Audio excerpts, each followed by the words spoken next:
Good morning, everybody, and happy Sunday morning. It's good to be back. Just want to say thank you to all the well wishes and everything. Also, want to say happy birthday to all those beautiful babies born today from 0 to 177. And if you're 178, I want you on the spot. So, anyways, that being said, the FBI warning. Warning, Will Robinson. Warning. Federal law allows citizens to reproduce, distribute, and exhibit portions of copyrighted motion pictures, videotapes, and video discs under certain circumstances without authorization of the copyright holder. This is called the Fair Use Act and is allowed for the purposes of criticism, news reporting, teaching, and parody, which does not infringe upon copyright under 17 USC subsection 107. All right. Let's get that off of there. And I'll read the next story to you all. If I can find it. I don't know. Let's just throw the deck out there and play 52 pictures. See what picture this is. All right. Let's see. Come on, StreamYard. You can do it. You can do it, StreamYard. Come on, StreamYard. They need to rename this. All right. This series presents information based in part on theory and conjecture. The producer's purpose is to suggest some possible explanations, but not necessarily the only ones, to the mysteries we will examine. Okay, I ought to have some scary music when I play that, just at the end, you know.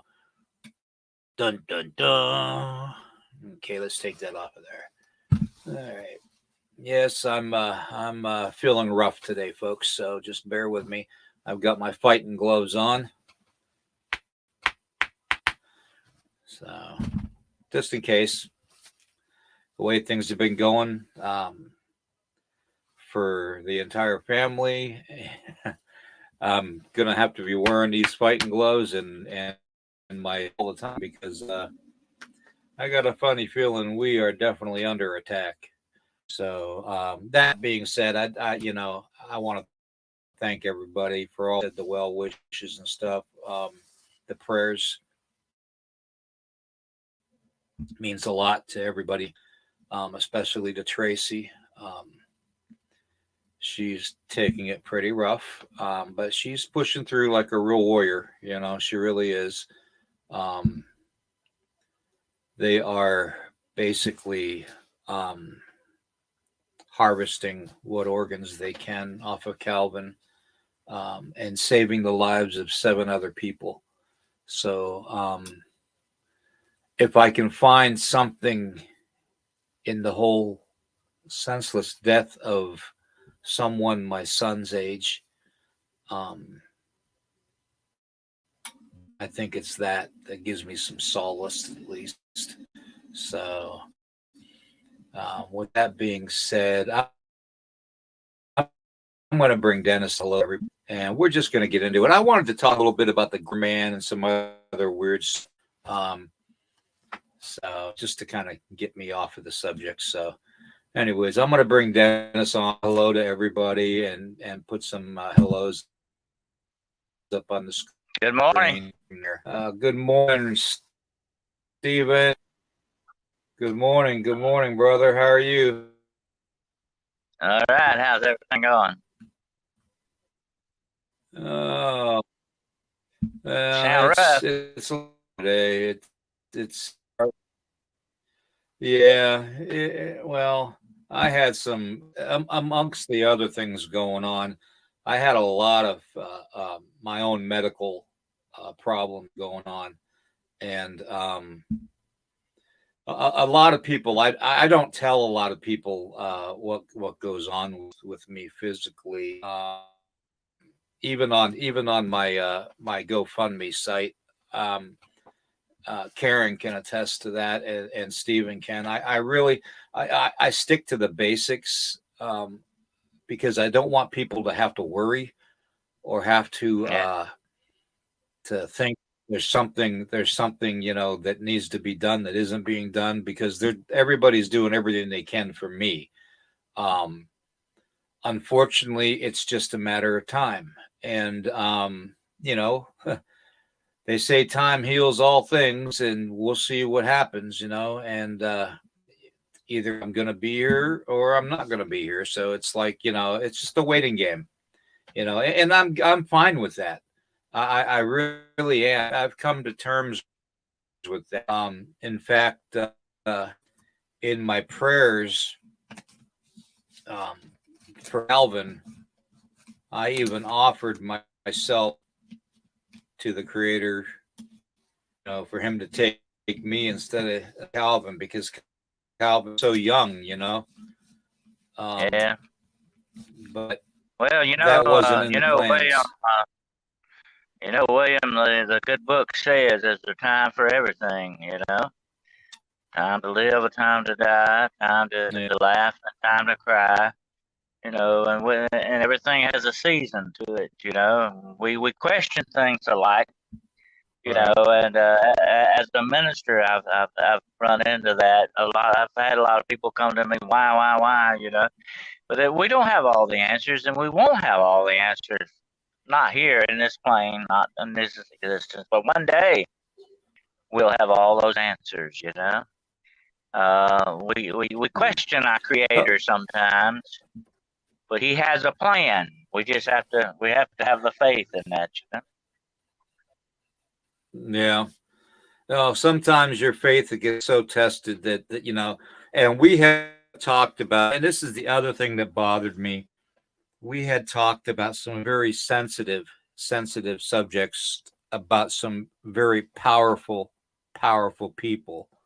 And I often wonder, just how many accidental deaths out there are actually not accident. Many of them. Made me think. So, but it just made me think a little bit, and I want to say a special good morning to Irene Takura from Japan. Very, very good to see Irene on here.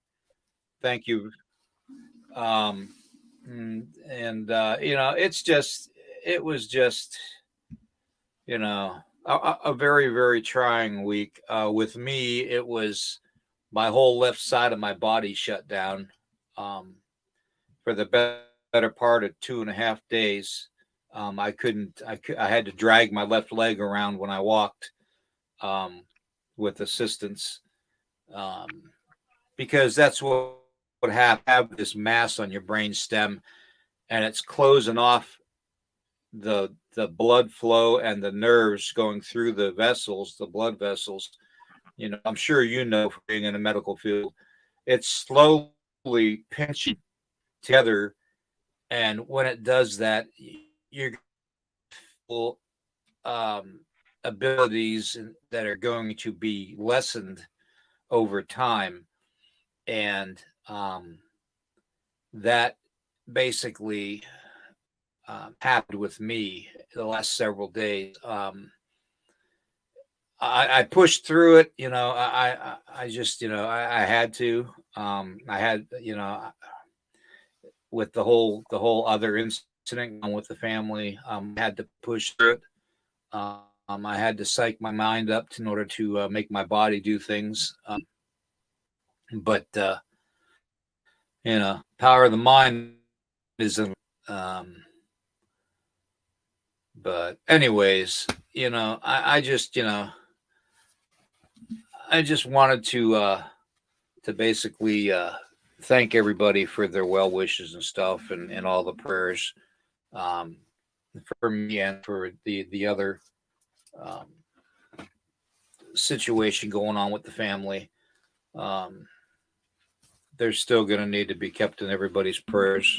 So I often feel that way too, William. Like I'm flying on a wing in a prayer, and that's about it. Sometimes it feels that way, definitely. But what you're talking about is very much like a stroke in some respects. Yeah. Although it didn't linger as long as a stroke would. But I've seen what strokes can do.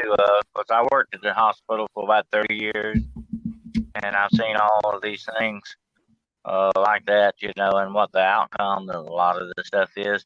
My own father had a stroke when he was a young man, and I had to drag him to the table and tie him to the chair and feed him. He couldn't do anything. And finally, he got past it. I mean, he worked with it. He worked and he worked. He was determined, and he overcame that and was able to drive again and everything. So, but we don't know what we face, the things we have to face. But like you said, we got to try to push through it as best we can. That's all we can do. Yeah. Yeah. And just not to stay on the subject, it was just, it's just something that I've known that's happened because, slowly over time, I have had things happen that I don't discuss with you all. Like I lose my vision for about 30 minutes at a time, where it's just completely black, like I'm blind. No light leakage or anything. Unfortunately, my kidneys will evacuate. So I mean, it's just stuff like that that occasionally pops up that is just part of the whole connection to the mass, you know. And it Nerves, is what it the is. nerve So thing, it's yeah. nerve stuff. Yeah. When your nerves get So compressed and all that, I have a lot of back problems myself. And I know how, the sciatic nerves and all that. Oh, when you talk about nerves, you're talking about some heavy duty stuff. yeah. Well, at first, Tracy and I thought that maybe it was like a pinched nerve or something causing my left leg to go numb, but when it started affecting my whole body, on the left side, it was more than that. And it's very possible, it can make your physical your body feel like it's going through a stroke. Um, Mhm. but for the most part, it's not the pain of a stroke. It's just the numbness and the dead part of the body, basically. And you can call it dead too, because I mean, when it goes numb like that, there's no nerve system going through to it, no nervous system feeling. I could have stabbed my leg with a knife yesterday morning and not felt it at all. Right. And I mean, not just a little bit. I mean, I could have put a knife through my thigh, and I wouldn't have felt it. Yeah, that's nerve. That's your nerve deafness, as they Yeah, call it. That's a nerve. yeah, It's yeah. It's bad. It's bad.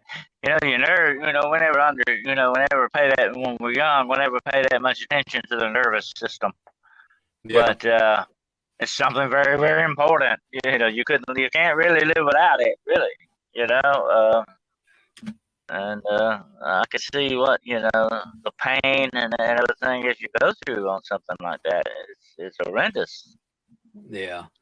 But anyways, I wanted to get into the a lot of the odd stuff today. I was watching a podcast. I woke up at well, I slept for about 3 hours. That's probably the longest I've slept in a while, straight through.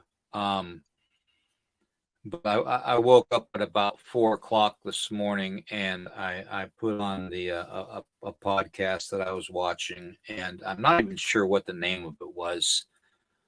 Um, but I sent it. I think I sent it to you, Dennis, on Messenger about Oh, about the young man yeah. with the angel theory, and all that. Mhm. Um, I kind of wanted to go over that today too, and along with the Glimmer Man, because I see a correlation there. I see a correlation for what that young man was saying. See, the young man, he was a Christian, and he was talking about how he has seen angels, and how he basically sees them dropping, like, I guess, souls of the departed off into the sun, or something. I think it was souls. I'm not exactly sure, but that's what I gathered from it. And how they travel, they bring these souls through and travel the souls through Merkaba stone. Well, not a stone, but that shape of the two pyramids upside down on each other. Right. Which ironically is that pyramid symbol is all over creation. Oh So yeah. that would make sense. What you're talking about there, William, is the Star of David. The Right. two pyramids that interlock. Yeah. And I've always found it interesting, the Star of David, which is the symbol of the Hebrews, the Jewish people. Actually, they came from the land of the pyramids, and I often wondered if the pyramids were not an inspiration for that star, because it's pretty obvious. Look at the pyramids all over our money and our seals in this country. The pyramid stands for something that's timeless, almost like eternal, because they've been here so long. Let me make a quick correction here about something I said the other night on our last podcast. I got something a little wrong in my statistics. I said that there were 40 million gun owners in this country. I was wrong. It's 73 million registered gun owners. Okay, I'm sorry about that. My statistics is a little bit off by a few million there. Yeah, that doesn't include. You're on the TV right now. Okay, that doesn't include the ones that aren't registered. Yeah, the unregistered. There's a lot of those. But anyway, getting back to angels, I think angels have always been a fascinating. I love to deal with angels and demons anytime. Okay, and angels are fascinating creatures. And really, when we got to get past Da Vinci and the medieval image of the angel, with the wings and the feminine looking, asexual, meaning they're not man or woman, we got to get kind of past that, because angels, as described in the Bible and even in some Babylonian texts and everything, are completely different beings than human beings. They can look like us, okay? They can look like us when they want to, but you're dealing with a completely, almost alien-looking thing here, and I'm not talking about bug-eyed aliens. I'm talking about something that's far removed from humankind in that respect. Right. That's a fascinating thing. Fascinates me, the image, the real, true image of the angel. Right. Well, what fascinated me about that whole video on that podcast, he did his research. He did quote, the Bible in several areas, and it made sense what the young man was talking about. Yeah. How many times on a nice, bright, sunny day do we see chemtrails try to cover up the sun? How many times on a nice, shiny day do we see clouds coming out of nowhere and blocking the sun from view? When there's no rain. William, it is very well recognized that forces of evil and darkness cannot stand the light of the sun. God's true sun that shines on this world. They can't take that, like we talked about with trolls turning into rocks when the sun hits them and all that. The sun has a purifying, life-giving essence to it. And I think that's what you're dealing with there.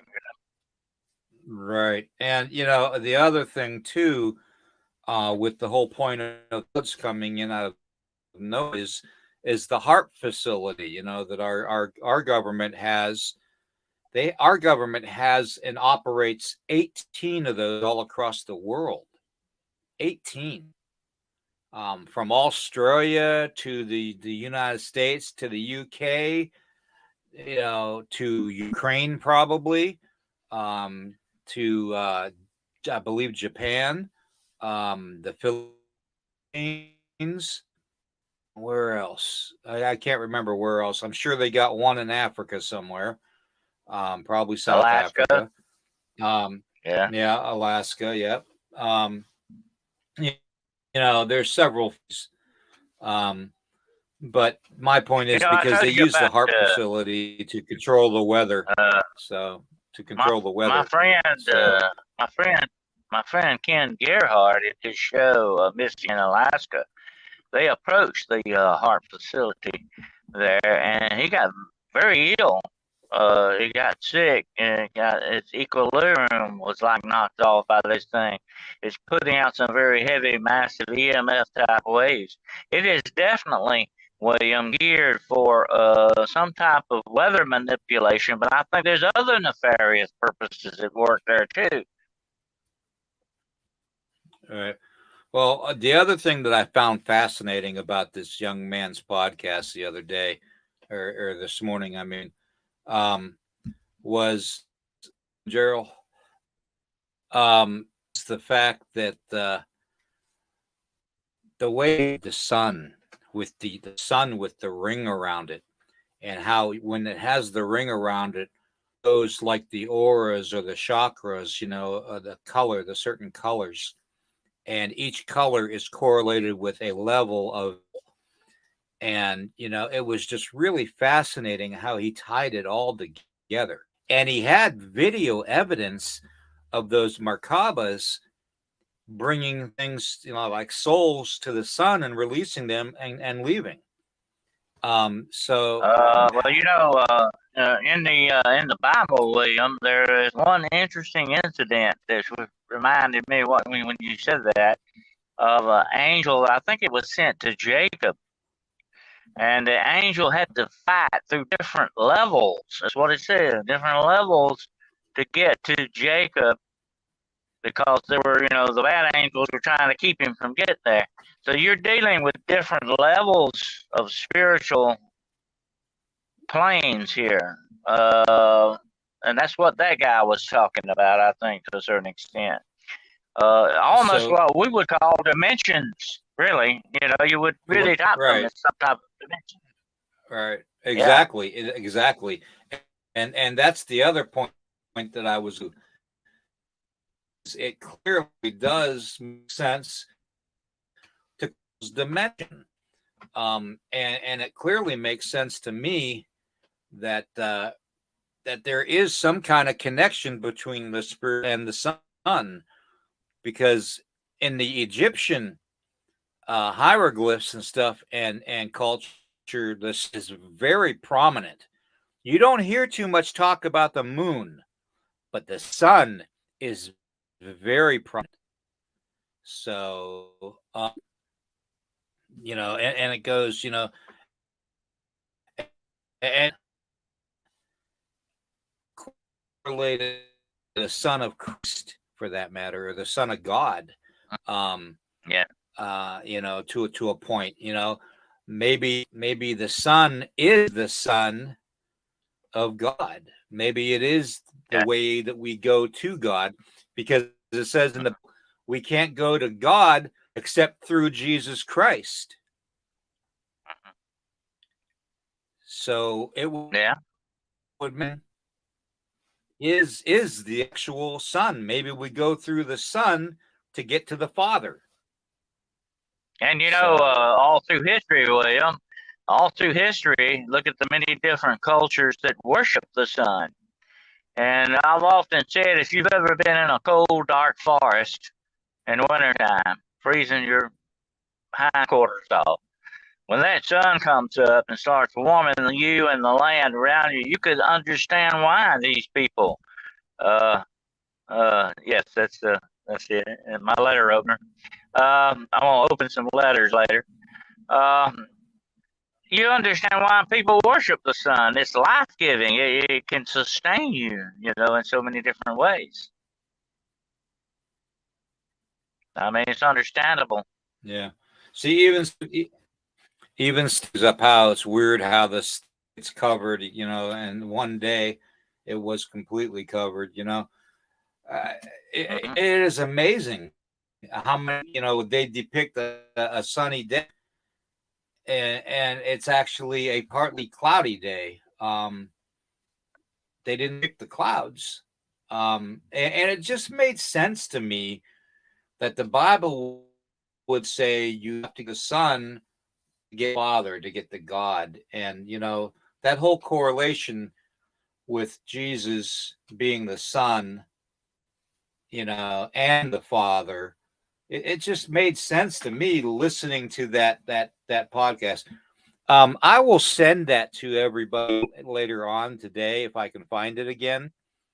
And I'll probably go to Dennis's messenger and send it out of that, because it is a very interesting pod. Young man, he really researched, and that's what impressed me.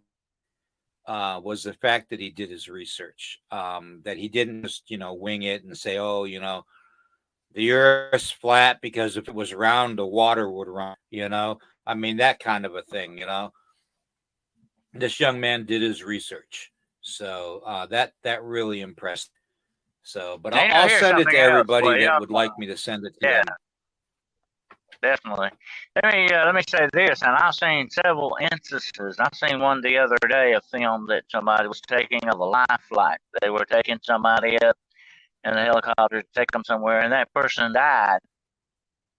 Immediately died as soon as that helicopter lifted. You can see a bright streak of white light leave out of the top of that helicopter and go straight up at that very same moment that this man died. I've seen that happen in hospital rooms. I've seen that happen, and it's interesting to note, William, that every time a soul leaves the body, where does it go? It goes up. Right. Of course, I don't know. Some may go down. True. I've never seen that, but they mostly go up. Right. So, and it's always been said that the spiritual realm of God and angels and all of this stuff is where? Above. So it's as above, so below, which means definitely, as that prayer says, thy will be done on earth as it is in heaven, as above, so below. Mm-hmm. Yep. I And agree with Karen true, here. Karen. It helps. That's very true, Karen. Yeah. It's a cleansing thing, just like salt that we use in cleansing things, or sage and different things like that.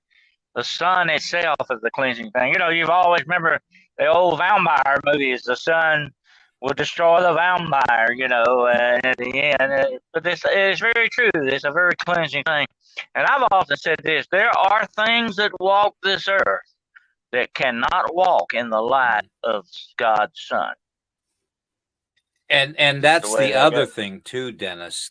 That's the other thing I wanted to bring up, is the fact that you can correlate every tragedy against humanity with the sun being blotted out by something.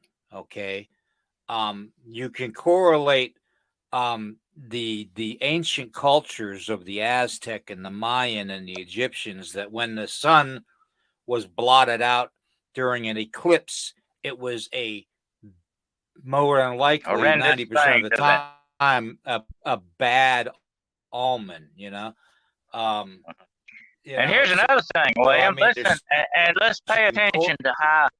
Let's pay attention for a minute to how our emotions are attached to the sun. On a dark, cloudy day, you're kind of depressed. You don't feel that well. On a bright, sunny day, you feel better. Think about that a minute. There's something going on with a spiritual, emotional connection there. Yep, exactly. Yeah, Stephen, I'm sorry, I forgot that.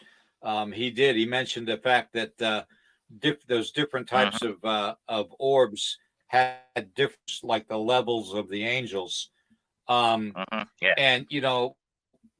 that would mean that the colored angel would be the imitation of basically like a cherub, I believe. And look at William. Let's let's look at the rainbow. Okay, look at the different levels of color, the prism-like auspices of the rainbow, which is considered to be the bow of God before anybody else appropriated that. The rainbow belongs to God. It was His bow. He set it in the clouds, and yet it has different levels of light spectrum to it. You know, we got to think about that. And of course, the in heaven is described as what covers the throne of God, a huge rainbow covers it. So it's very interesting to note that the different colors and levels are there, you know? Yeah. Yeah. Yeah. That's just the other thing. Just doom and gloom that goes on against humanity in the world. It just makes sense to me that, you could court with the sun being blocked out. I mean, think about tornadoes. Think about earthquakes. The earthquake. I hope he does miracles in Turkey. He already has, because several thousands of people were saved. But that whole situation there, with that weird cloud that came over the area of Turkey and Syria that was devastated by the earthquake several weeks ago, was blocked by the sun. It blocked out the sun, and it was a weird color too of a cloud. Think about the floods and stuff. You can't have floods without rain, and without rain, you can't have clouds. So I mean, it all correlates. And who is the prince of the power of the air, William? Yeah. Yeah. Oh, good morning, Stephen. The insurance companies call tornadoes and storms acts of God. I don't consider them to be acts of God. They're, I think, initiated by darker forces.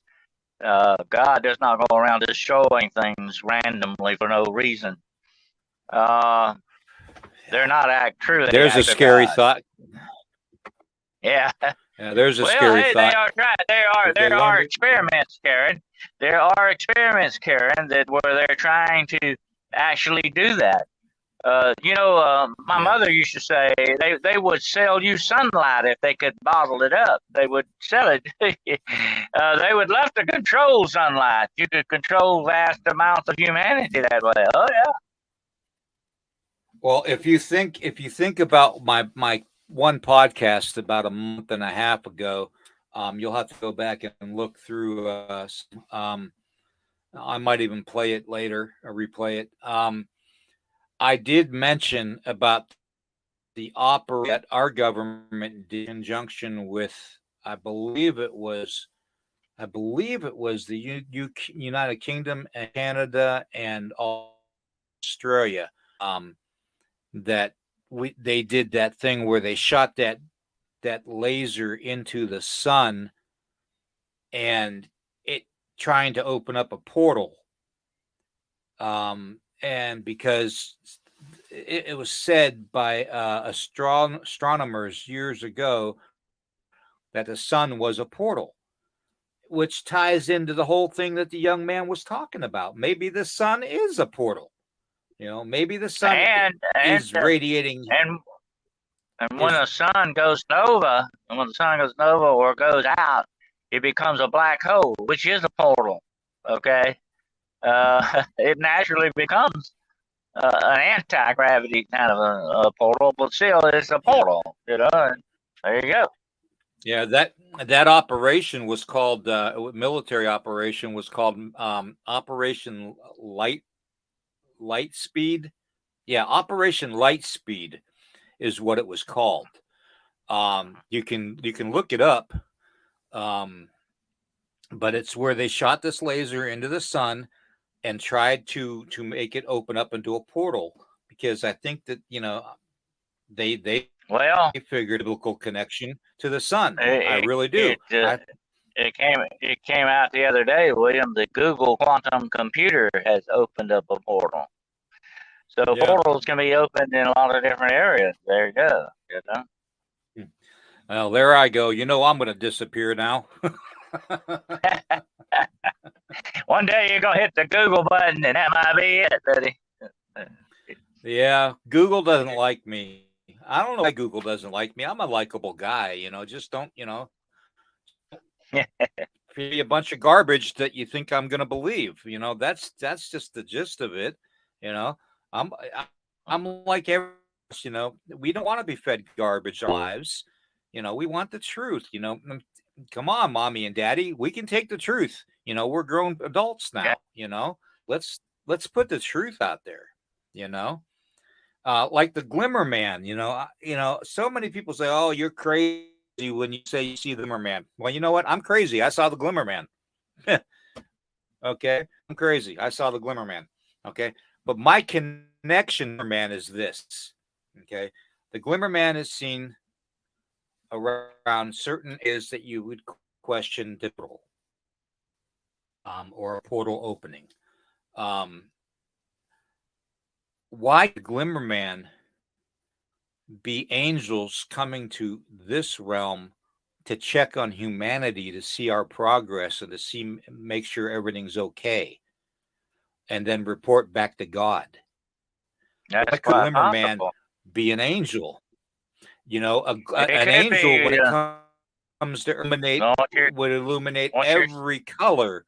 You know, yeah, which once when you're you're seeing would be invisible, a spiritual manifestation. That would be what you would be seeing of a Glimmer Man. You know what I'm saying? right? I agree with it. Yeah, yeah, and it would. I feel like it would come off something like the Predator. I really do. Mm. Some kind of a look along that lines with the light It would. reflecting off of it from the When sun. you, I've said this before, William. I've said this before, and I've seen these things with my own eyes happen. There's a transitional part between realities. And that's when you would get something like the Glimmer Man, I believe. That transitional in between realities. That you would see these things in different forms and shapes, sometimes shadows, sometimes other things. I've seen this with my own eyes. It's some kind of a spiritual Right, manifestation. right. Yeah, that's the whole thing. I think, you know, I think from all the research that I have done lately, late at night, all through the night, trying to keep quiet and not wake people up. You know, all the research that I've done always points me back to the spiritual, to the supernatural connection. Um, Yeah. Everything that I've studied, everything that I've researched, and I mean everything. I'm not just talking like portal, you know, certain cryptids with red glowing eyes. I'm talking everything from Men in Black to UFOs to cryptids to aliens. Everything seems to be connected supernaturally. Um, it's William, weird. that is the very reason why I call myself a supernaturalist. I believe there is a distinct, strong supernatural connection with a lot of this stuff. I've seen that with my Right. own research over the years. I came to that conclusion a long time ago. It's there and you can't ignore it. It's like I said before, that 500-pound gorilla in the room. You know, sooner or later you got to realize it's there. And that's very true. That's why I call a lot of times people don't understand what supernaturalist is, and that's what you are, Will. You're a supernaturalist too. You're beginning to see this from the supernatural perspective. You're not, and when we say supernaturalist, we're not meaning a spiritualist. That's a different thing, like, the seance guys and doing all that stuff. A supernaturalist believes in a supernatural connection. And let me ask you one question. What could be more supernatural than God? Nothing Yeah. could be more Yeah. supernatural than God. I I I think Steven's trying to freak me out a little bit. uh, Yeah, just take that comment in consideration. Did anyone else hear the robotic voice say William? Hey, I got a question for the audience today, okay? And I answered this earlier today to a tombstone I was messaging. Can a robot be demonically possessed? Interesting question. That is interesting, but I would imagine it would. Well, I'm going to keep my mouth shut because I'm not in a contest. What are we giving away for this contest?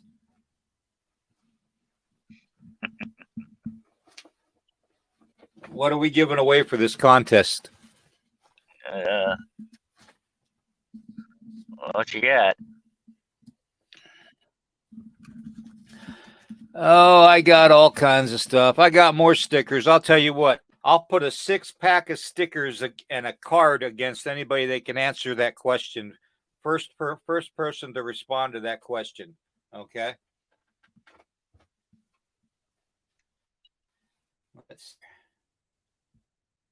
We're waiting.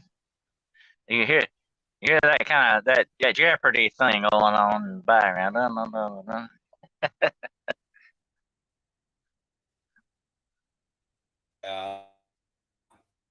I think it's Stuart. So, but Stuart says possible possessed if they are self-aware. Anybody else want a question? Yeah. I've got the answer. If you want it. David, that's so funny. He says, "Damn it, I forgot to take notes again." You're never gonna get an A+ for that, David. Okay, you're gonna have to do better. Okay. Oh. Can a robot be demonically possessed? Think about it. It's a simple question. It's yes or no. You have to answer that question. You have to answer that question with another question, okay? I don't like questions that are answered with other questions, but that's what this one does. Can a robot be demonically possessed? Does a robot have a soul?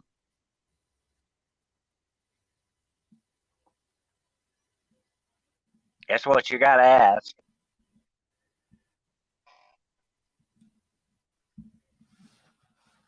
Steve says yes. You think it can? Yes. Yep. You can't really be demonically possessed if you don't have a soul. You got to think about that a minute now. That's deep stuff. If you have a soul, you can be demonically possessed because that's possession of a soul. Actual demonic possession means the possession of a soul. And I've said this before. You are a living being. You are a soul. You're a living soul, but you have a spirit. But does a robot have a soul? Looks like. I don't think so. I don't think a robot man has got to the point he can make a man, but only God can make a soul. Sorry about that. Looks like Gerald wins. Gerald wins. So I'm gonna get a sticker pack together for him, and I'm gonna put a couple special ones in there, Gerald, for you.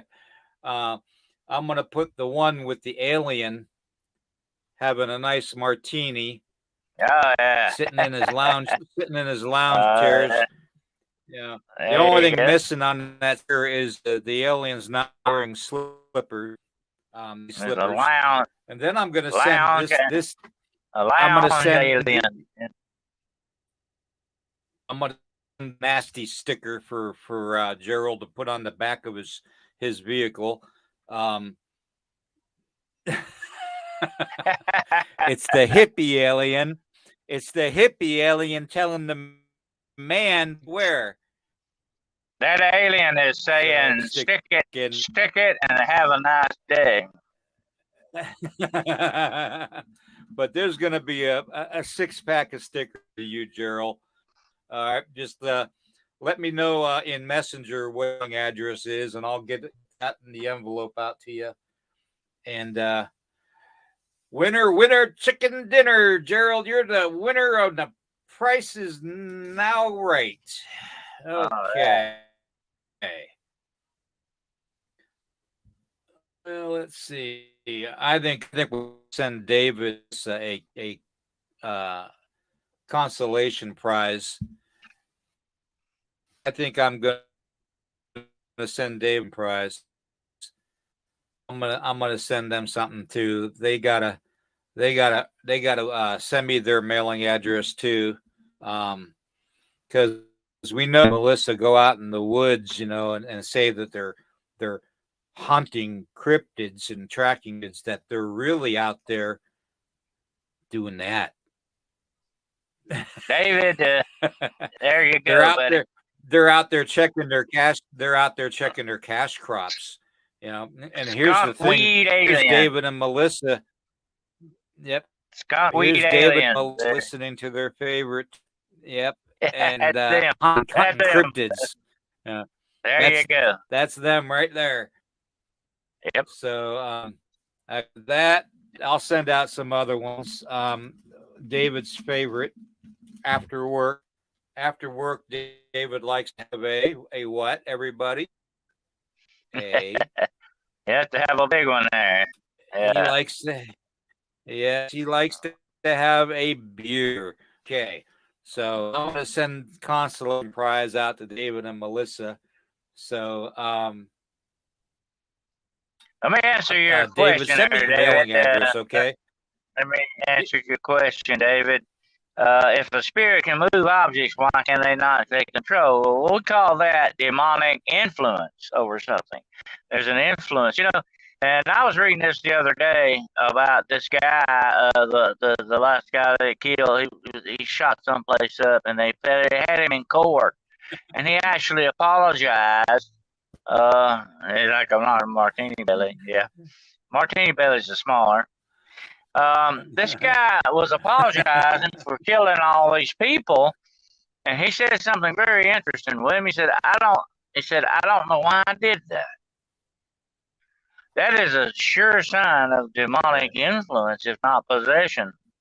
But now influence is over an object and even an animal, whereas in possession is only a human trait, because humans have souls. Right. Yeah. Now Dave's scaring me. He says he can put the stickers on his ammo can. Okay. All right. Perfect place. Just how much ammo do you have, David? How much ammo do you have, David? He and Melissa remind me of that survivalist couple in Tremors. You remember those? That couple, that's them right there. Yeah, definitely. They probably got a whole basement full of all kinds of guns and ammo and all that stuff, waiting for Tremors to show up or something. Hey, can you, Dennis? Can you respond to Scott here, my buddy Scott from Demons? Demons can possess animals. Very good listener. So I believe animals have souls, because they are living souls. They can be possessed, but I think God kind of draws a line on that, because these animals are innocent more so than people are, And in order for a person to really be possessed, you don't, and I've said this before, you don't just walk down the street. I've had people ask me this, can I be walking down the street and bam, I'm all of a sudden possessed? I said, no. It don't work that way. You're giving more power to the evil than you are to the good, because it don't work that way.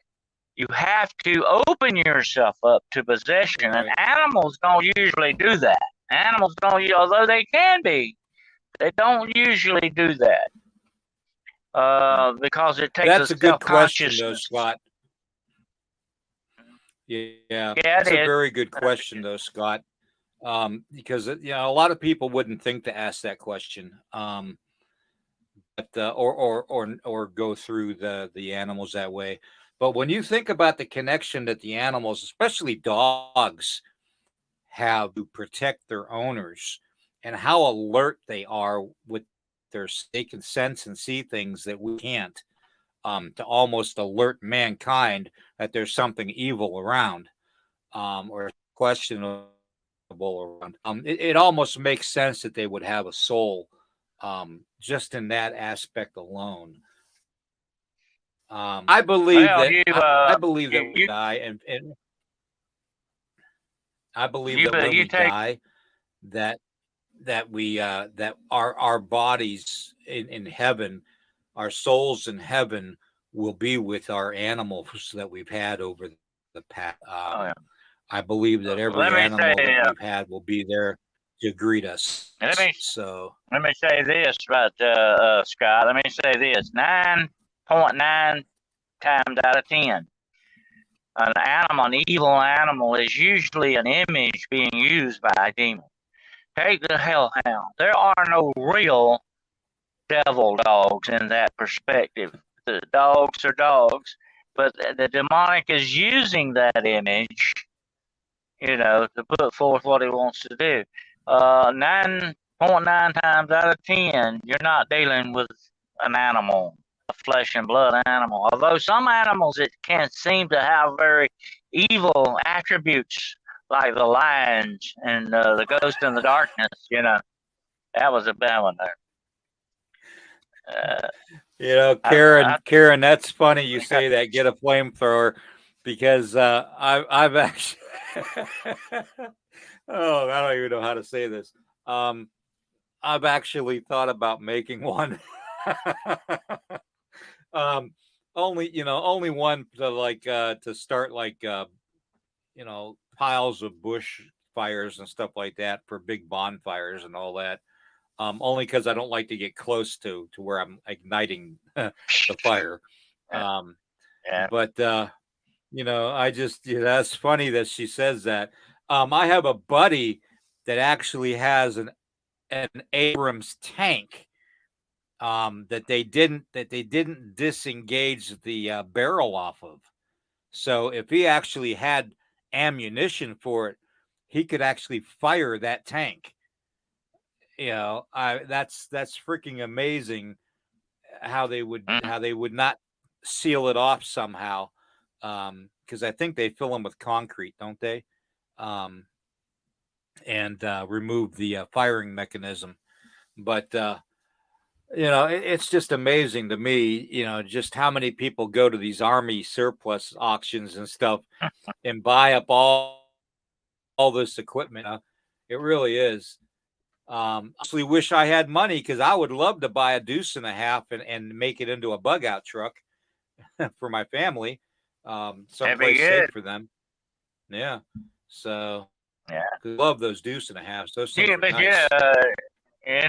William, you never know what people have got. I live next door to a person, and I didn't know this, but the guy had two machine guns from a German Messerschmitt, World War II German in his attic. Okay, I didn't know this till after they were sold. I said, God, I would love to have seen that. Definitely, I could. Yeah. But you never know what people's are gonna have with them. It's strange. And I did an I know. investigation one time.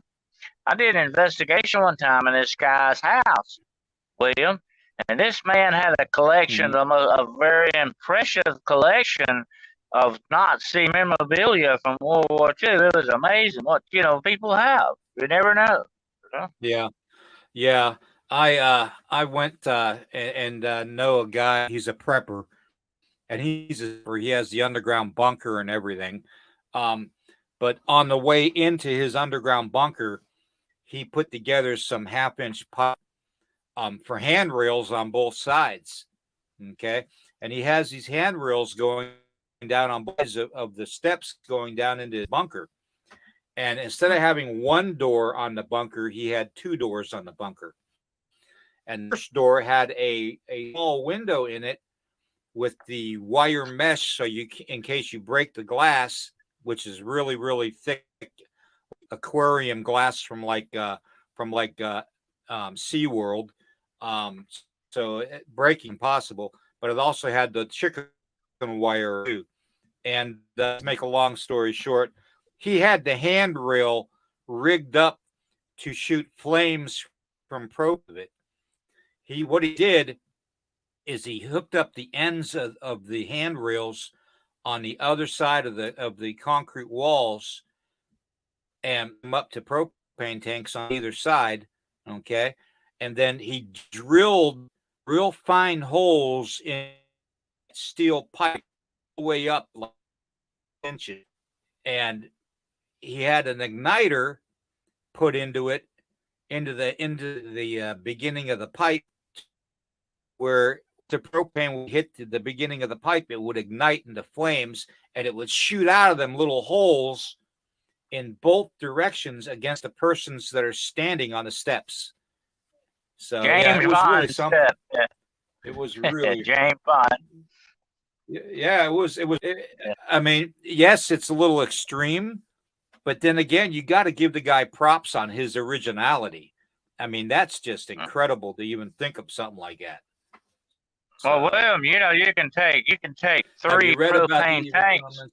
You can put 3 propane tanks together, those small camping tanks, you know. Put 3 of them together and make you a darn good flamethrower. Oh yeah. Yeah. Do it the right way. Scott, I think, you know, I know exactly what Scott's talking. I know exactly what Scott's talking about here. I believe that it has to do a lot of the AI programs, and this is one of the faults with them. Even though AI is continually to grow and educate itself, they are still base model, have the influences of the creator, okay, of their creator, the person that created it. So if that person was ultimately had an evil streak in them, that AI is going to have an evil streak in it, and sarcasm and stuff like that. I mean, it's going to represent whoever created the program. It becomes sort of self-aware. It becomes self-aware in the image of its creator. There you go. Yeah. I think, you know, and that's only a theory, Scott. That's only a theory. So I mean, don't crucify me, brother. Okay, that's just a theory, man. So I'll tell you what, it's great to have Scott on here, though. And it's another interesting correlation to that, Scott. And another interesting correlation is the Book of Genesis. We were made in the image of God. Don't just mean that what we look like that. It means the whole thing. The whole image, not just the outward appearance, but the essence of the being. It's very interesting to think about. Yeah. Oh, okay, everybody. We are over the hour. We're getting deep into some deep philosophical stuff here, man. I might have to get my pipe out. Yeah. I mean, it's stuff.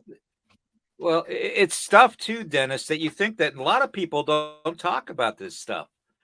A lot of people really just kind of glaze over it. You know, I would rather get deep into a subject and discuss it as thoroughly, as possible, and then go on to something else. So yeah, I think, these are excellent questions and stuff and comments that we're bringing up from everybody. Oh yeah. It does kind of scare me. It does kind of, it does kind of scare me that Karen wants a flamethrower, and has some other stuff to burn things. So it does kind of scare me, Karen. I don't want to be around Karen with the flamethrower there. And that's probably because she's a good aim. Yeah. She might have a really good aim on that. I like that picture where the guy says that my girlfriend says she missed me, but then I began to work because she reloaded. There you go. Yeah. Did you send that out? Are you the one that sent that out then, or to somebody else? Yeah. Yeah. Oh, we're having some technical difficulties. Yeah. Hey. We're having a little bit of a lag time today, as usual. Yeah. Wouldn't be StreamYard without it.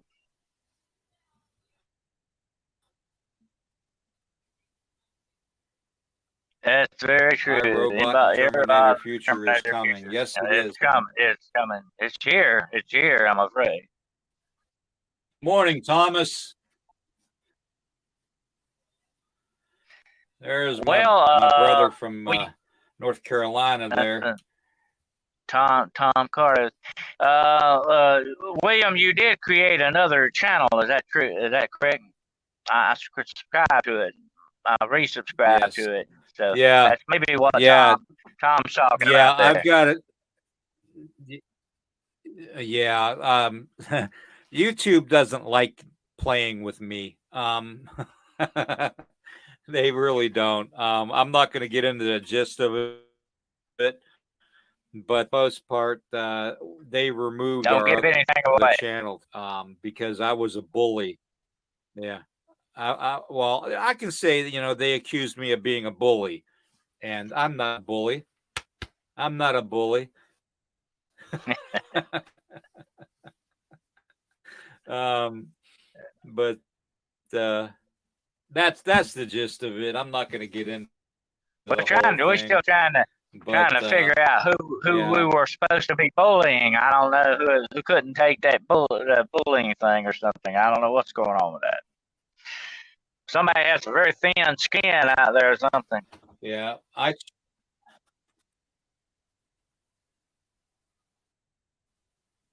that's true, Karen. It's true. Yeah, that's coming. Very true. The AI with the mark of the beast. Yeah, that's going to be part of it, an integral part of it, definitely.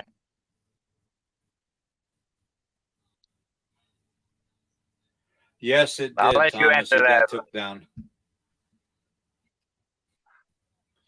That's very true. They don't want the truth out there, but we're truth warriors. We're going to make sure it goes out. Tombstone, all the way from Australia. Good day to you, mate. Good day to you. Thunder from down under.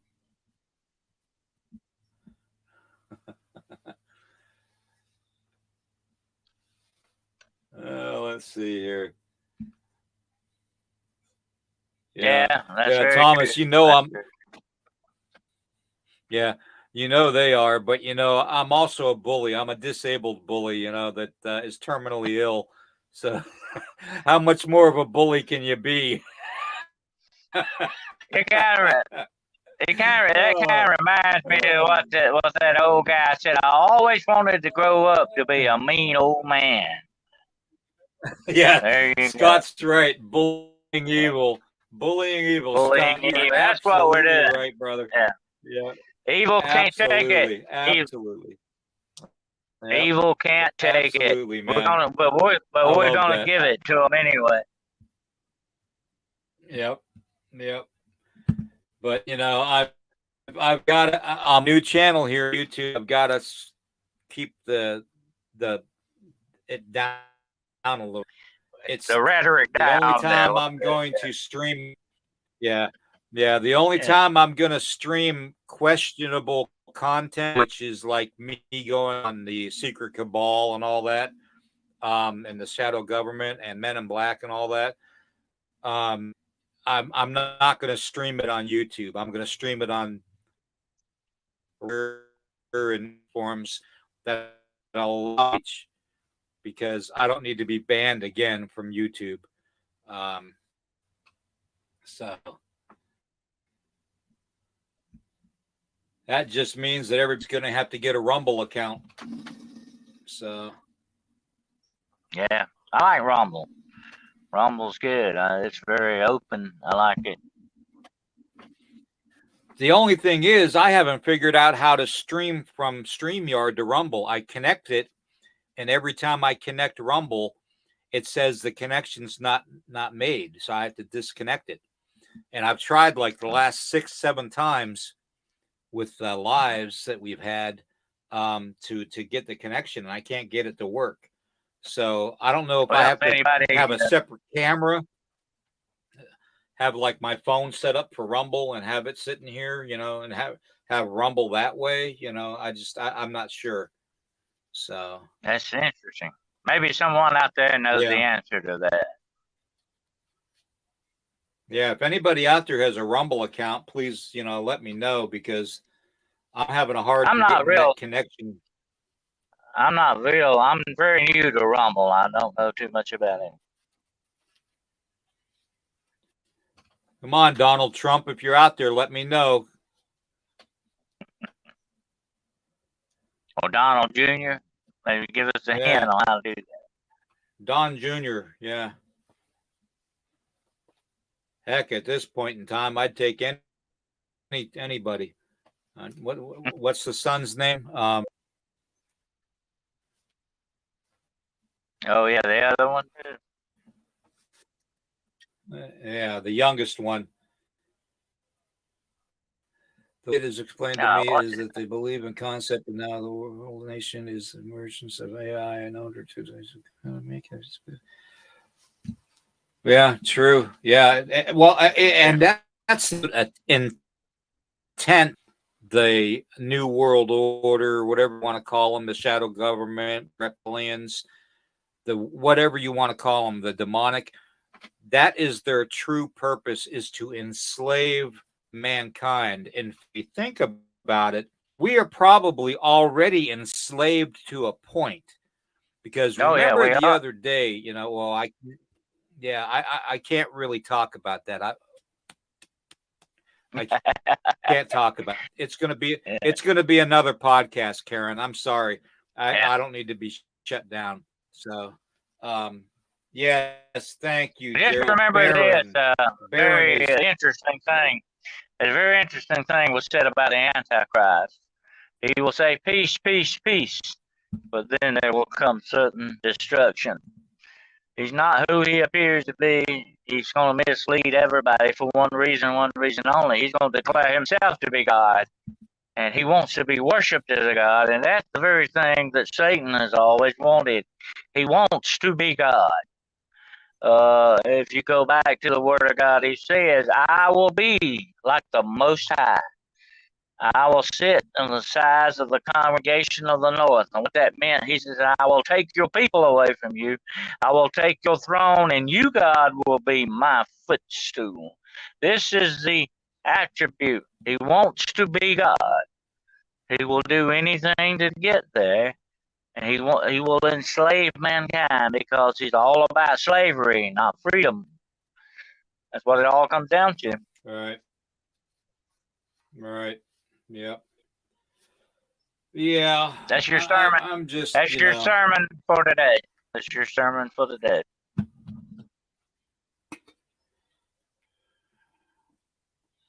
Man, I can't believe how fast I'm drinking coffee.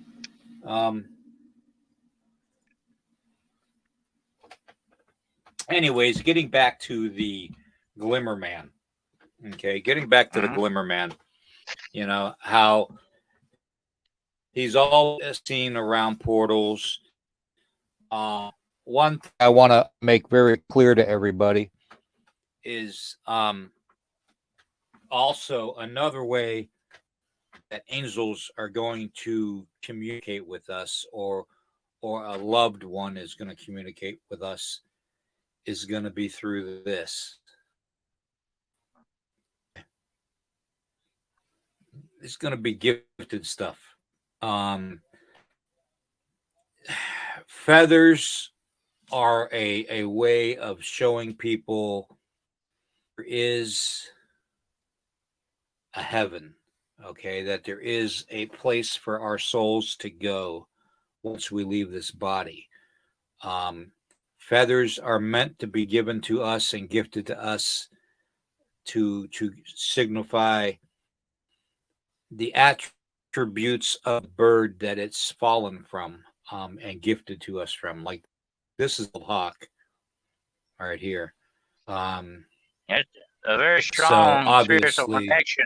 There's a very strong spiritual right. connection with birds. Yeah. Exactly. Exactly. So, I mean, if anybody ever sees a feather on the ground, before you pick it up, say thank you. What I normally do is I'll lay a pinch of tobacco on the ground, or I'll gift something else to the ground to say thank you. But definitely, you at least want to say thank you, okay, when you're gifted a feather. So, being said, I make that very clear that there are signs and symbols that the spirit world is to be and gift us. Okay. It's like there was a report of in a sheriff's office of somebody being arrested was sitting in the holding area and in the cell, but in the holding into the bench. Um, and all of a sudden, from the ceiling, all these pennies started dropping out of the air, out of nowhere, all over the floor. And you know, I honestly would have no idea what that would mean. The only thing that comes to Pennies from mind heaven. is a penny for your thoughts. Yeah, yeah, or pennies from Pennies heaven. from Yeah, heaven. yep, yep. And I've had several cases, William. Let me tell you this right quick. I've had several cases dealing with mysterious appearance of coins. They symbolize something, and I think it's another interesting connection about the coins that people leave in cemeteries. Have you ever noticed that? yep, yep. Good morning, On the Brandy. graves of veterans, they will leave certain amounts of coins. Uh, Yep, yep, yep. Yeah, that is true. That is very, very true. Um, it's almost and here's another correlation that I'm making, and this may be completely off the rails, but we'll go off the rails anyways. The gifting spiritually to us of feathers and of anything basically, and sending bugs to land on somebody's hand, or ladybugs, or a hummingbird is seen, or a certain bird is seen flying in the sky. These are messages that the spirit world is sending us specifically to somebody that is nearby. Okay, hoping that we see it. Um, why can't we make the correlation of the same thing happening with, like you just said, with the connection to the cryptids? Okay, because cryptids gift. Why couldn't Bigfoot be on a different spiritual plane than we are? It would make sense to a point, that he would be on a higher spiritual plane than man. Um, First off, his brain capacity, his larger than ours. So that in itself would mean that he'd have more ability. And I'm not saying abilities, because I talk about special abilities, because some of the people out there, some of the researchers, special abilities, he cloak and da da da da da. Well, you know what? Get your head out of the sand and face reality, because you're old school, and old school is way, way off center. You need to think outside the box. So well, let's look at the there's wolf a minute, researchers out William. there. Look at the wolf. eh, He is on a different level than the elk. If you look at it that way, in different perspectives. And the things that we're talking about, the cryptids, they would have to definitely be operating on a different level, intellectually and maybe physically and even spiritually, than other animals around them. You couldn't compare Bigfoot per se with a fox. They're two different things. They're on different levels here. Just like men, human beings, are on different levels from cryptids. You've got different levels of existence here. Scott. Yeah. Scott is exactly right here.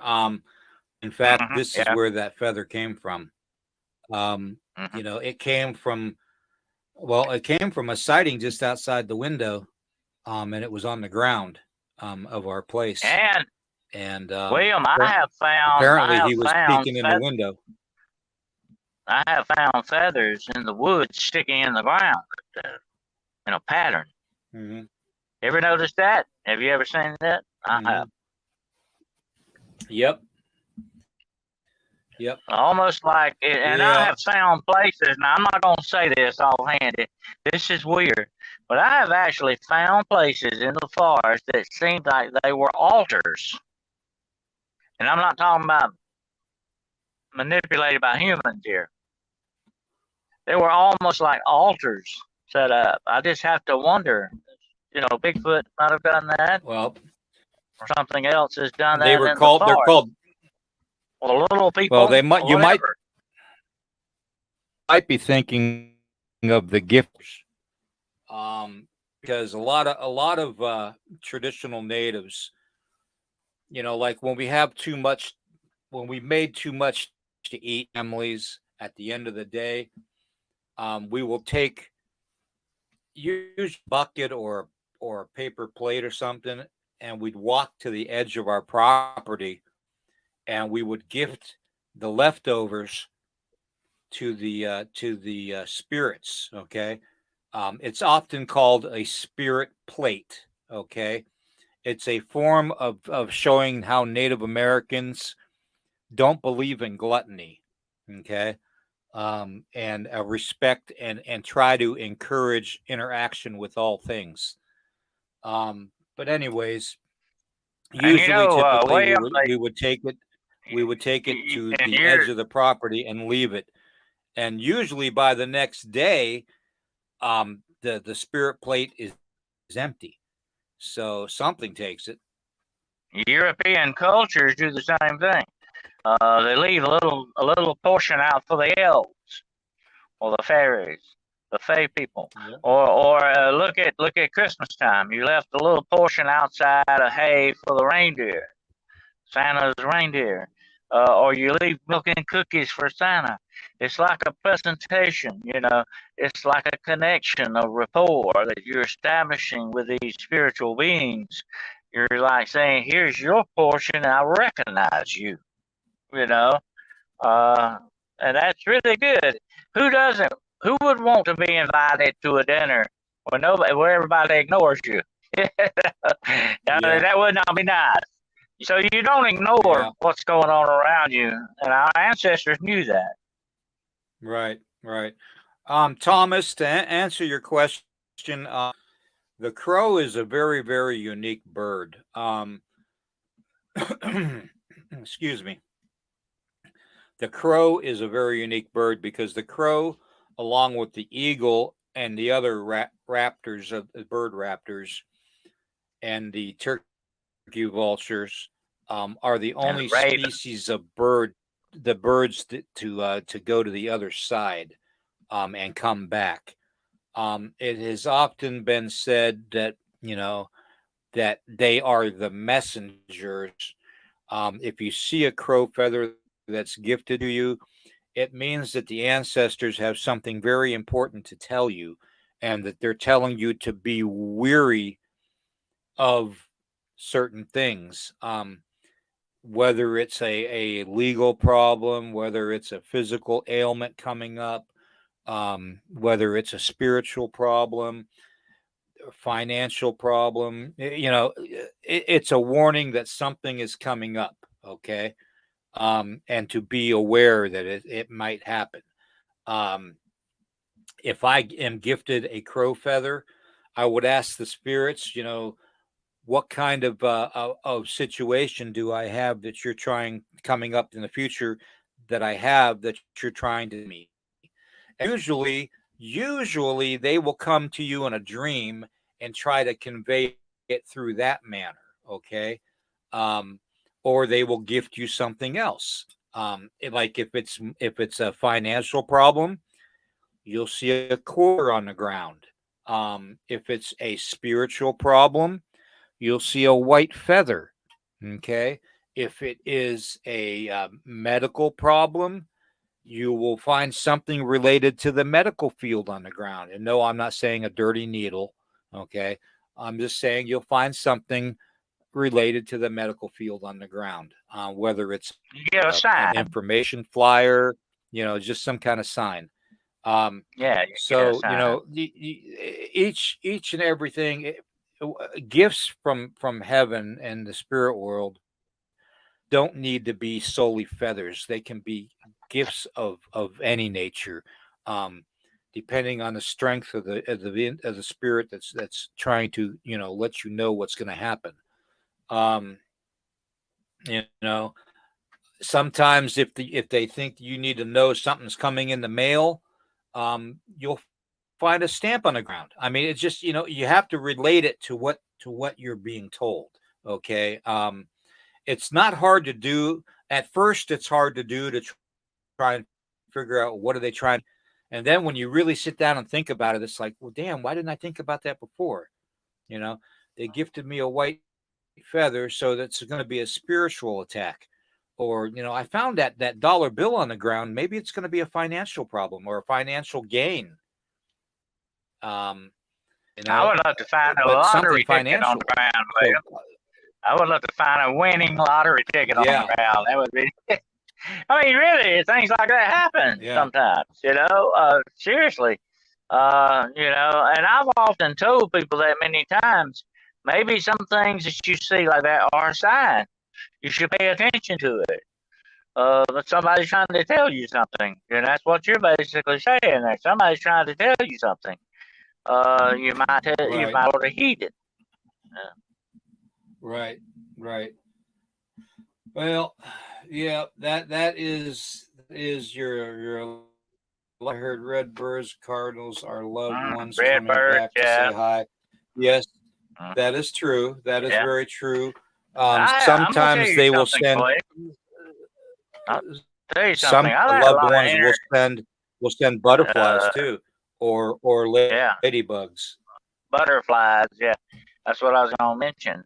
I've had a lot of people tell me they've had interaction with butterflies. I my own self have had strange interactions with owls and hawks. I've had Hmm. hawks meet up with me many places where I go. It's very strange. I had one time, and I never had this before or since happen.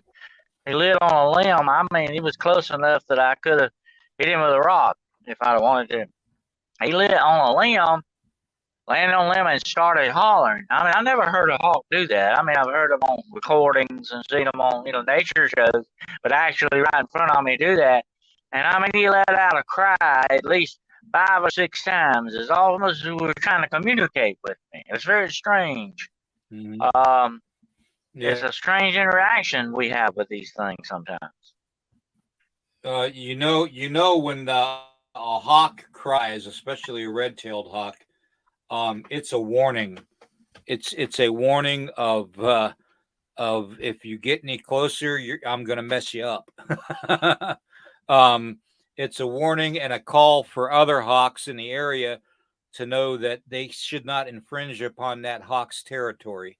Um, Oh yeah. there's so many doings. So it could have been a warning to you, or it could be a sign that he was saying, you know what, you didn't fill up your bird feeder, so I can't eat. You know, so I mean, it just depends. It depends, but it was very odd. I've never had anything like that happen before or since, and but I'm glad to see the Hawks returning. Once upon a time, years back, a lot of them died out. They were scarce, and now we see a lot more of them. Found feathers from birds that aren't native to our region. Yeah.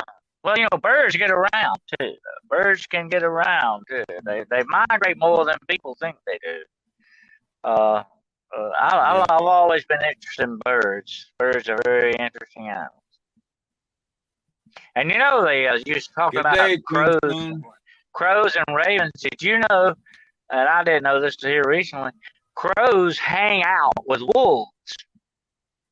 They actually seem to have a rapport with each other. That's very strange. Well, that's because crows though. They will pick up upon the scraps of wolves and coyotes. That's why they hover around them, get the remains of whatever they've killed, so they can have a meal. Crows are very, very cooperate. Yeah. Crows are they are a very, very intelligent bird. They are very intelligent. Yeah. So it doesn't surprise me that they do that. They have seen. They've actually seen crows take.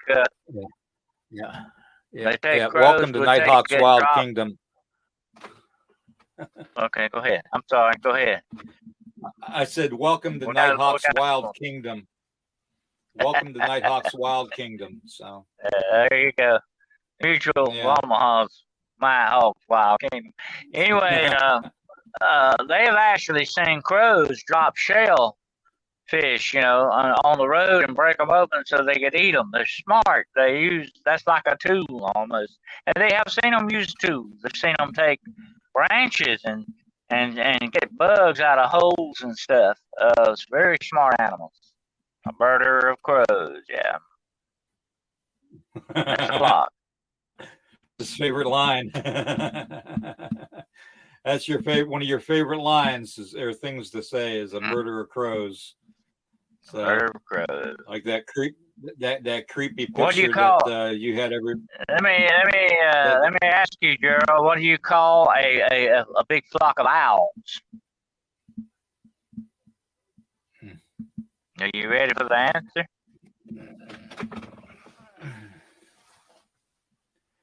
I don't see any response. He's probably thinking. He's probably Googling it.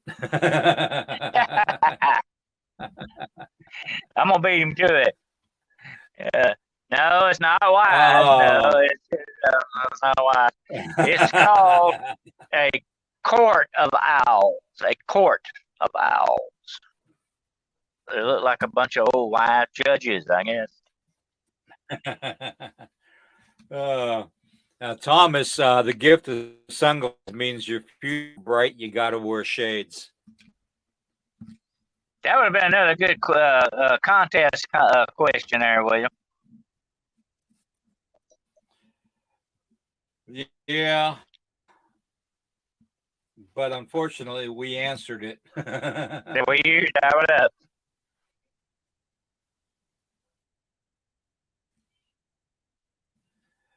Well, that's what you hear. Everybody out there listening, everybody out there watching, just remember you can learn a lot of stuff from us now. You pick it up on some stuff, some free stuff here. We're giving out some free knowledge. Free. What's that commercial? Free. No strings attached. Free. Oh, you know what?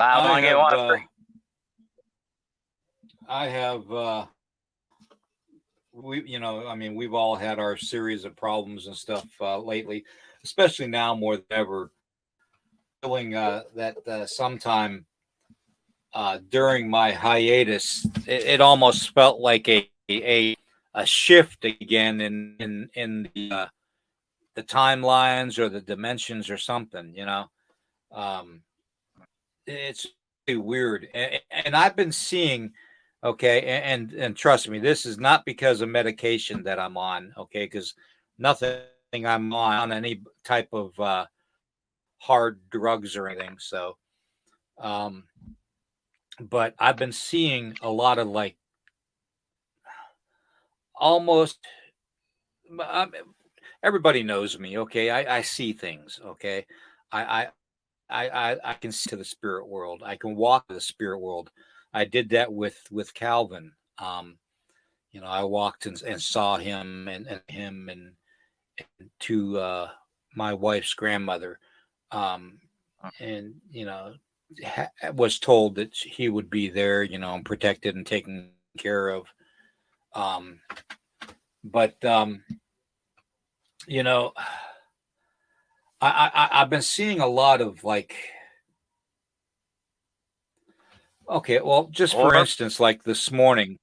No, just this morning, I was sitting on with Jacob was just waking up, and I was waiting for the microwave to stop heating up the water, and mhm. I looked at my leg, and I saw a spider or a bug run up my leg and disappear. Okay, I've seen a lot of little people lately. I've seen a lot of shape and movement and stuff.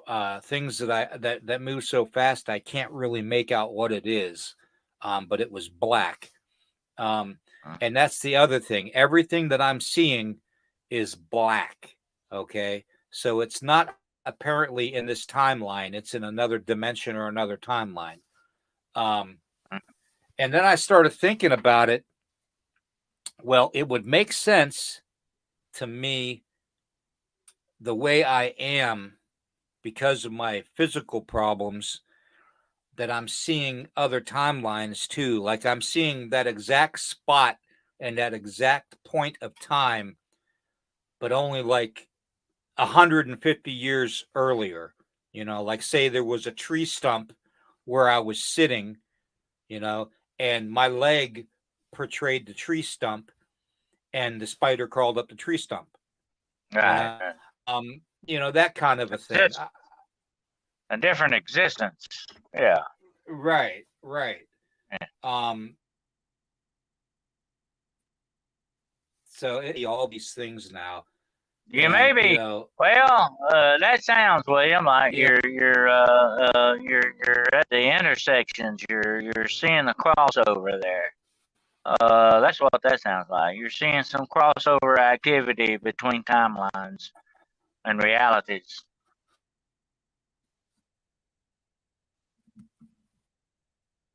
right, right. It's almost getting annoying because it's happening. So I just, I don't know. I don't know. It's like I'm the 200 years ago that moved across, know, it's and that's exactly what I'm trying to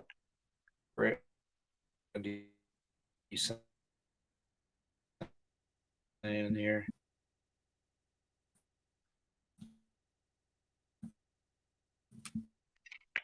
That's a good point, It, Randy. It's a possibility that something, is manifesting in that manner for a reason. it, You know, it, William, may, you're freezing up very badly, William. I can't understand what you're saying. You're freezing. You're frozen, actually.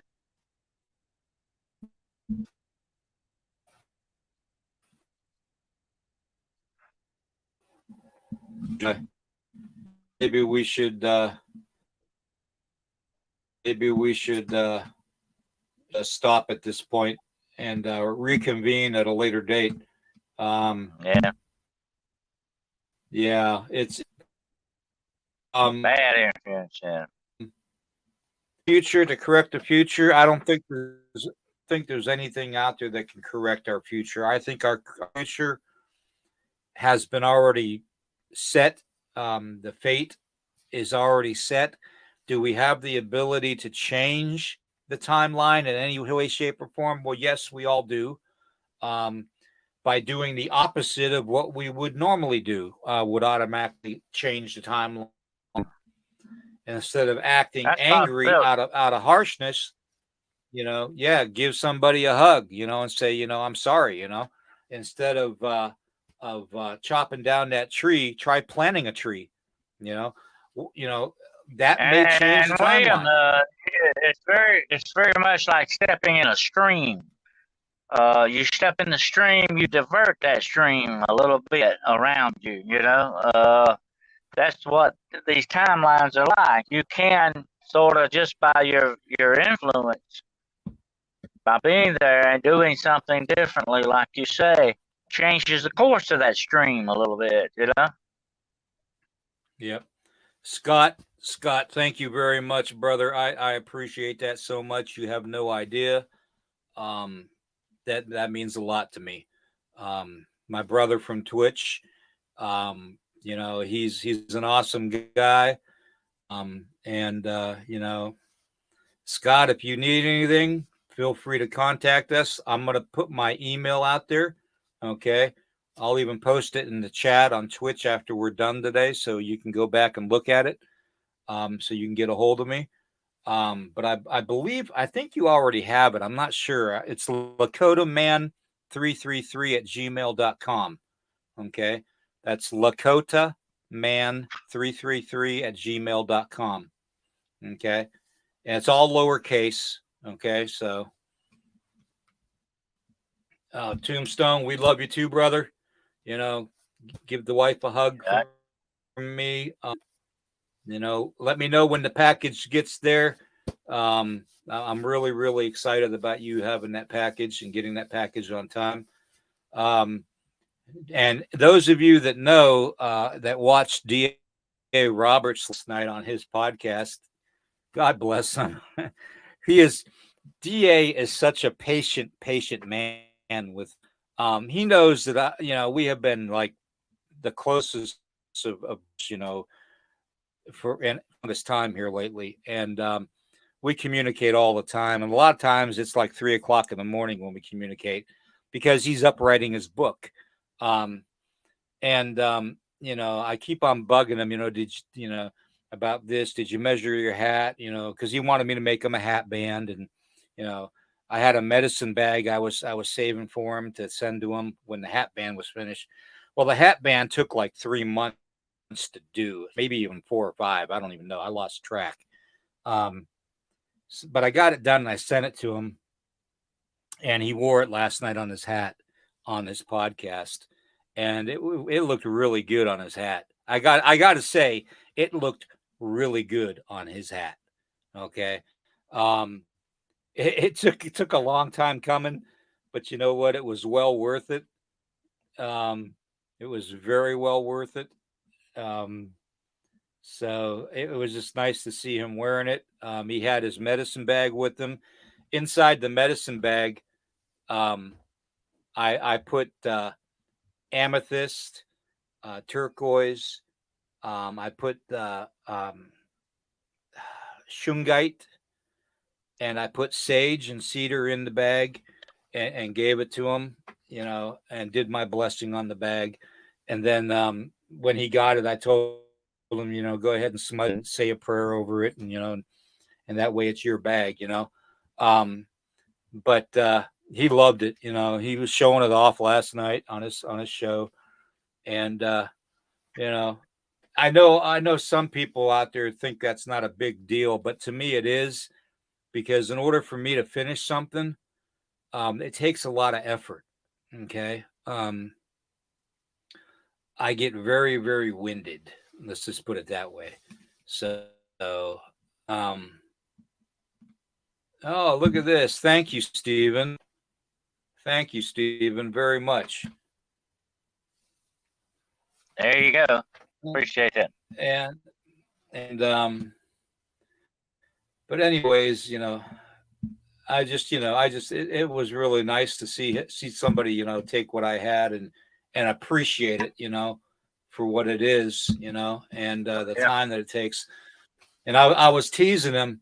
I was teasing him too, because I told him, I said, your hat band did a blood sacrifice ritual with me, because I stabbed my fingers probably several dozen times. So, but And it got blood, done. sweat, and tears with it. Huh? Blood, sweat, and tears. Yeah. Gerald, thank you, brother. I appreciate everything you all do and say. That Oh, thank you. Yeah, thank you. I appreciate. Brandy said a purple bag for sure. Yes, I don't know if you all saw the bag, but it had the hieroglyph of a dog man on it, and it was really, really. It was like coming out of the bag, it basically, Adam, almost like a 3D. But it was really, really something. And I do what I can. Money is very, very tight with me. So I try to do what I can with like that. But it's just, something that I enjoy doing. And I'll enjoy it until, protective hat band. You're right, Karen. With the blood. Yeah, with the blood on it. Yeah, you're right. Oh, good morning, Katie. You'll have to watch the program back through, replay it or something, my friend, because we're getting ready to sign off on here. But I appreciate everybody being here. I think it was a good show. I'm going to go. I'm going to sit and I'm going to rest for a while. And I will see you all Friday night for Becoming Monsters. I just, I just want everybody to know that if something does happen to me, don't ever think that it's something that could have been prevented. Because what happens is the way it's supposed to happen. Even now, my brain is becoming fogged. That's just what happens. And I've learned to accept it. I've learned to deal with it, to make myself more comfortable. Just know that if something does happen to where I'm on the other side, just know that I'm watching out for everybody, and I will be watching out for everybody. I won't be. I won't be the.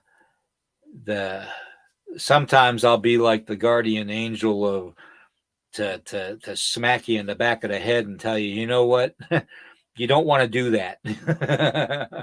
I need that, William. I need that. Okay. So, but just know that I've lived a good life. I've lived the remainder of my life with the love of my life, my wife Tracy.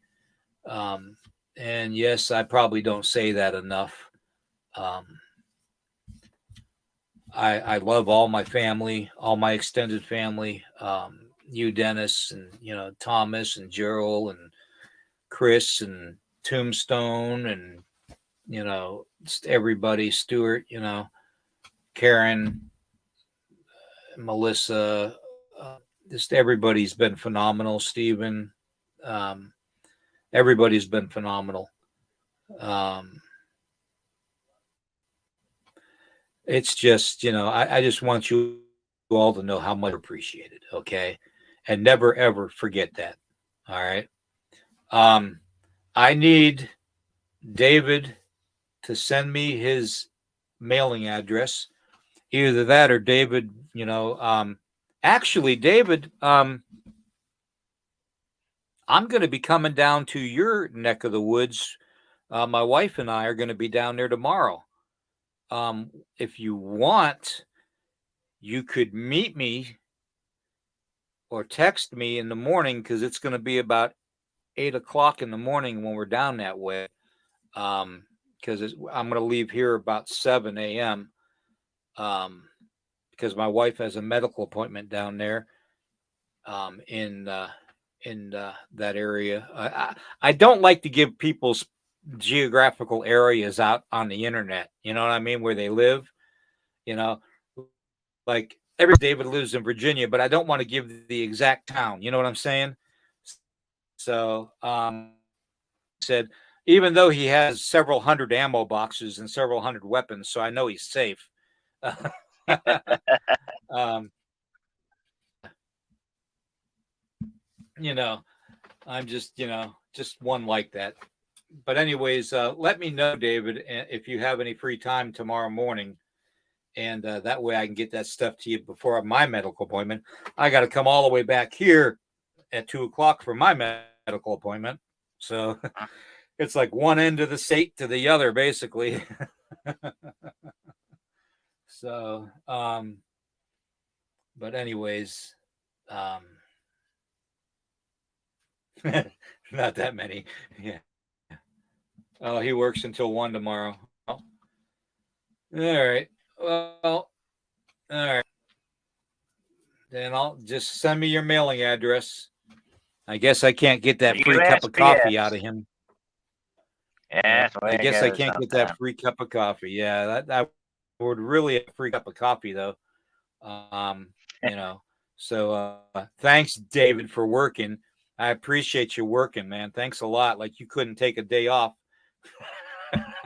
I'm joking. Okay. All right. He says not that many ammo boxes. Yep. That's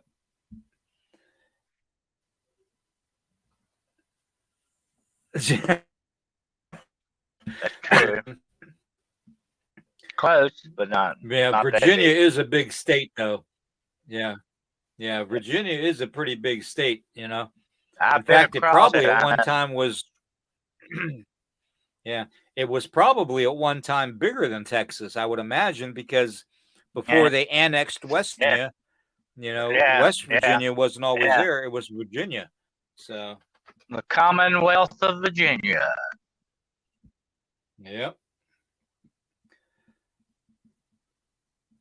Thank you, Katie. It's gonna be a good one. So thank you very much. That means a lot to me. That really means a lot to me, Katie. That means a lot. No idea. I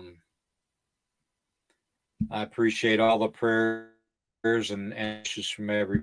And it helps. It does. So that being said. That being said, one of the things that we sent down to DA was something that wasn't normally going to be done, and that was a set of earrings that Tracy made out of wood, the Bigfoot earrings that Tracy does out of wood to DA's wife, Annette.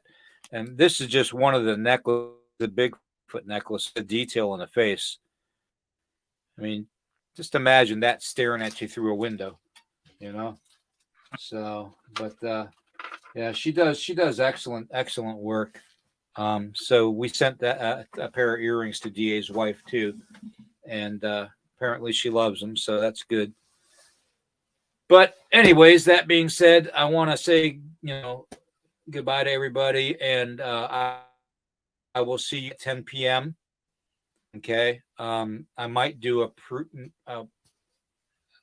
quick short live periodically throughout, like a 5 or 10 minute live, just to see if everything still works. So, but I will call Friday night at 10 o'clock in Eastern on Becoming Monsters. And I believe we are going to talk we are going to talk about the rake. Okay. And the reason I want to talk about the rake is there's been a lot of questions and curiosity that some of the people have had concerning the rake.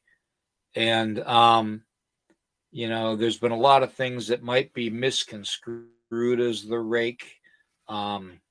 Because we have the rake, we have the cave creatures, we have the S word that I don't want to really say. That can look like pale that. crawlers. You got pale crawlers. Yeah. So I think it'll be a good subject. And it'll always, all our subjects always lead into something else. So, but it'll be a good one. Okay. So, if you can, I will say go to Tom Cardos's North Carolina Cryptids and subscribe to his channel on YouTube. Go to Brandy's and Kristen's Blondes and Booze and subscribe. Yeah, subscribe to the YouTube channel there. They are awesome people. Bigfoot Michigan Rob has several podcasts on YouTube if you want to subscribe to him. He's a good friend. D.A. Roberts, another brother from another mother. Go to X Machina, D.A. Roberts X Machina, and subscribe to that channel.